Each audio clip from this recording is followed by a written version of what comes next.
In this video, I want to talk about building relationships with clients.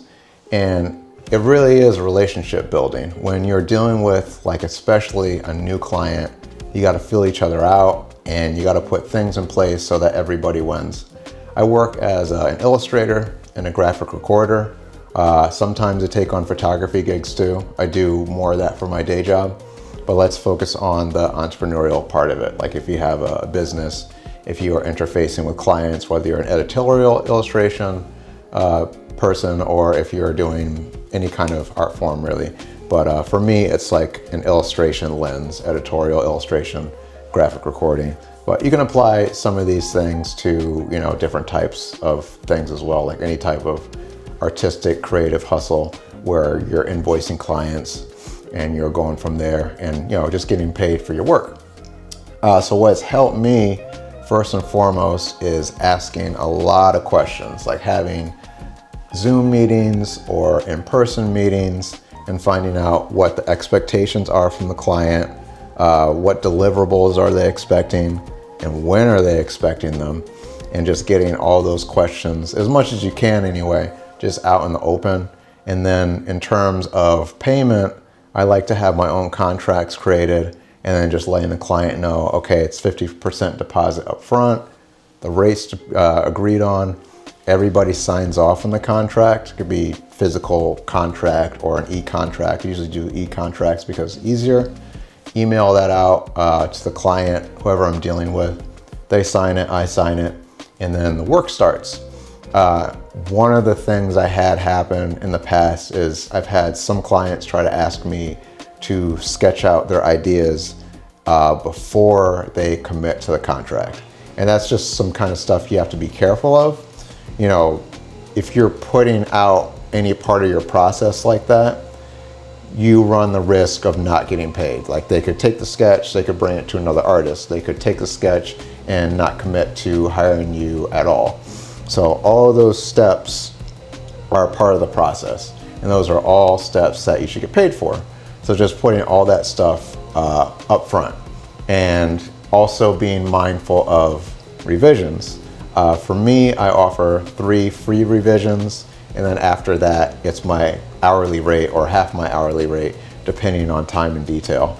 And then from there, you're just continuing to build the relationship with the client, seeing what they need, making sure you have everything you need.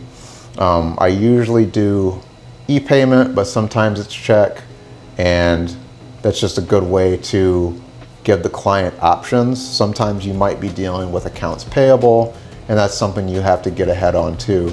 I've dealt with organizations and nonprofits. They may have their own way of doing things, but if you need to get paid, if you've done the work, then you need to make sure you get that deposit. And if you're doing a payment plan, make sure those installments go through, and then getting paid on the back half for the rest of it. But just having all that in writing is super helpful. I've made my own contract, but you can Google industry contracts and stuff like that and just kind of tailor it to what you need. And then from there, it's just smooth sailing. Like you're establishing that relationship, you're building off of it, you're doing good work, you're checking in with them, and then you're delivering the work. And hopefully it turns into a repeat client. And you may have clients that, you know, are proving challenging to work with. I think that's why it's really important to ask those questions in the beginning. Like if somebody, maybe they have a smaller budget, but they're trying to get you to do a lot of work, maybe don't take that on unless it's maybe for a good cause or you've got some personal stake in it. But it's just like using your best judgment and then just kind of learning through experience. Like I had a situation where I was flying from Connecticut, where I live, to New Orleans, and I had a client come back with like some extra revisions, and it was like it's pretty much like a too many cooks in the kitchen type of situation. So I had to just kind of say like, hey, this is what we signed off on, and this, and this is happening. So we had a meeting, we settled it. There were like maybe 2 more revisions, and then after that, it was just kind of done. So if you're not gonna get somebody, or you don't have the bandwidth or the budget to manage clients, it's just something you kind of have to learn to do for yourself.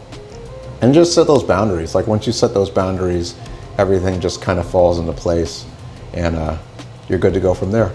So hope this video was helpful. This is like just some of the stuff that I haven't learned in art school. I wish they would teach you in art school about like art business. So I'm gonna be taking some of these videos to kind of unpack my experience and just how I can help you as an artist or whatever creative field you are in.